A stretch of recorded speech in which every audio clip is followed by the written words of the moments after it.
Hello friends, अब तक हमने एटॉमिक अरेंजमेंट के हिसाब से यूनिट सेल के टाइप पढ़े थे। 4 टाइप थे।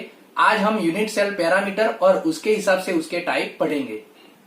Unit cell according to unit cell parameter. सबसे पहले यूनिट सेल पैरामीटर किसको बोलेंगे वो हम स्टडी करेंगे, उसके बाद उसके टाइप पढ़ेंगे। सबसे पहले हम एक क्यूब ड्रॉ कर देंगे। अब ये क्यूब के जो 3 लेंथ है उसको हम एक्सिस ले लेते हैं, एक्सिस पर ले लेते हैं। ये एक्स एक्सिस सपोज कर लो, ये y और ये z, कोई भी एक्स वाई जेड आप ले सकते हो। अब इसकी जो लेंथ है ये, उसको मैं a सिंबल से दिखा देता हूं। अब ये a जो लेंथ है, ये वाली a जो लेंथ है, उसके सामने का जो एंगल है वो एंगल को हम अल्फा ले लेते। अब दूसरी जो लेंथ है एक्स एक्सिस वाली, उसको मैं b बोल दूं, तो ये b के सामने का जो एंगल है उसको मैं बीटा बोल दूं। और जो ये हाइट वाली है, हाइट वाली, उसको मैं c ले लू, यानी कि a b c ये तीनों लेंथ हो गई। And alpha beta and c के सामने वाला जो एंगल है ये वाला, उसको हम गामा बोल दे। तो a b c alpha beta gamma ये 6 है, जिसको हम बोलते हैं यूनिट सेल पैरामीटर। यानी कि ये 6 के आधार पर हम अलग अलग यूनिट सेल ले सकते हैं। इसको बोलते हैं यूनिट सेल पैरामीटर, और इसको एक्सियल लेंथ और एक्सियल, इसको एक्सियल एंगल बोलेंगे, इसको एक्सियल लेंथ बोलेंगे। और ये 6 के हिसाब इसको बोलते हैं अलग अलग यूनिट सेल के पैरामीटर। अब ये यूनिट सेल पैरामीटर के हिसाब से पढ़ते हैं, वो 7 टाइप के नेम आपको अच्छी तरह से क्रम में याद रखने हैं। सबसे पहले वाला है क्यूबिक, जो हम अब तक पढ़ चुके हैं वही क्यूबिक है, जिसमें axial length and axial angle सभी सेम होता है, उसको बोलते हैं क्यूबिक, जो अब तक हम पढ़ते थे वो। दूसरा है टेट्रागोनल, दूसरा है टेट्रागोनल, तीसरा वाला है ऑर्थोरोम्बिक, और चौथा वाला है मोनोक्लिनिक। ऑर्थोरोम्बिक एंड मोनोक्लिनिक ये क्रम में याद रखना है। पांचवा वाला है ट्राइक्लिनिक, छठा वाला है हेक्सागोनल, जो हमने लास्ट में पढ़ा था वो हेक्सागोनल, वो हम पढ़ चुके हैं, यानी कि क्यूबिक एंड हेक्सागोनल ये दोनों हम पढ़ चुके हैं। और 7th लास्ट वाला है रोम्बोहाइड्रल।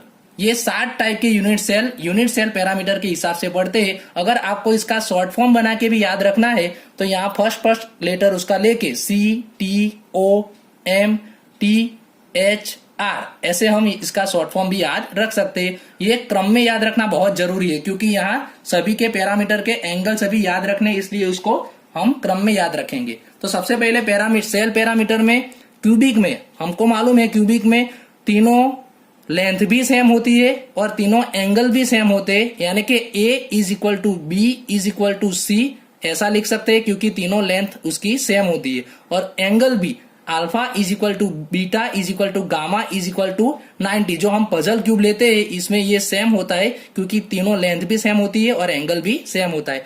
अब हम क्या याद रखेंगे कि सबसे पहले तो हम यहाँ एंगल उसको हम चेंज नहीं करते। देखो एंगल सेम है, सेकंड में भी एंगल सेम है, थर्ड में भी एंगल सेम है, दोनों में एंगल सेम है, यानी कि अल्फा बीटा गामा दोनों में 90-90, ये तीनों में अल्फा बीटा गामा 90-90 है। और ये लेंथ है, पीछे से हम चेंज करते जाते हैं। सबसे पहले तीनों सेम थी, अब फर्स्ट दोनों वाली सेम है, लास्ट वाली सेम नहीं है, यानी कि A is equal to B, लेकिन C वो A एंड B के जितनी नहीं है। अब तीनों एक दूसरे के जितनी नहीं है, यानी कि A is not equal to B is not equal to C। अब मोनोक्लिनिक में हम देखेंगे कि उसकी लेंथ सेम नहीं है, यानी कि A is not equal to B is not equal to C, इसके जैसा ही। और एंगल में अल्फा एंड गामा वो दोनों 90 डिग्री रखेंगे, और बीटा जो है वो बीटा को हम चेंज करते हैं, यानी बीटा 90 डिग्री का नहीं है।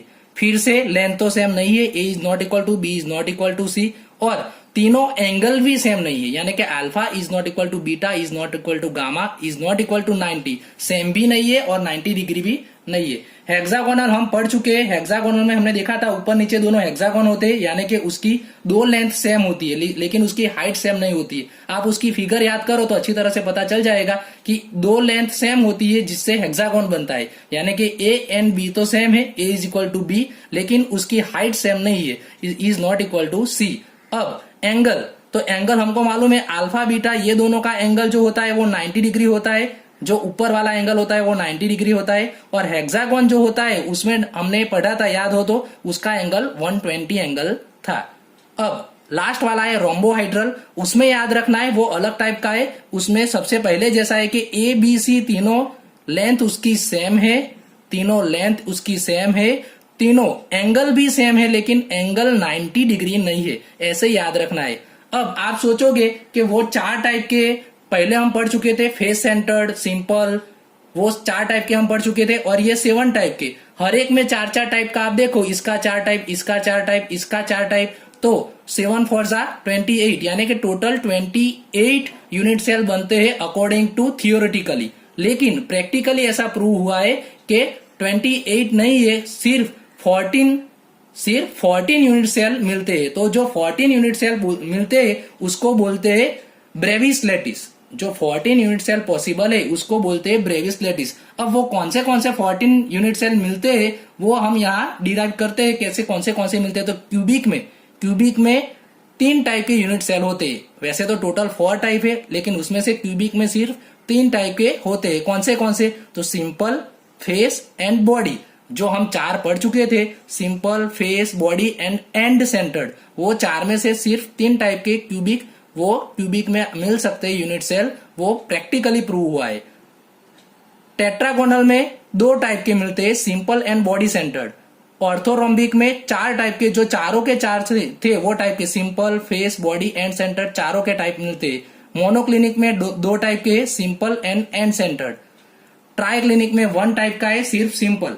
हेक्सागोनल में मिक्स होता है, मिश्र होता है, यानी कि 1 टाइप का मिक्स, सभी का मिक्स एक मिलता है, जो अलग है, जो हम पढ़ चुके हैं लास्ट लेक्चर में, वो सबसे अलग है, तो इसको बोलेंगे हम मिक्स, यानी उसका एक सिर्फ मिलता है। और रोम्बोहाइड्रल में भी सिर्फ एक मिलता है। अब ये आप काउंट करोगे 3 2 4 2 1 1 1, ये टोटल आप काउंट करोगे तो 14 हो जाएगी। अब ये सभी के एक एग्जाम्पल भी आपको बुक में दिए है, वो भी आपको याद रखने हैं, वो बुक के टेबल में से आप कर सकते हो, लेकिन ये टेबल आपको अच्छी तरह से याद करना है।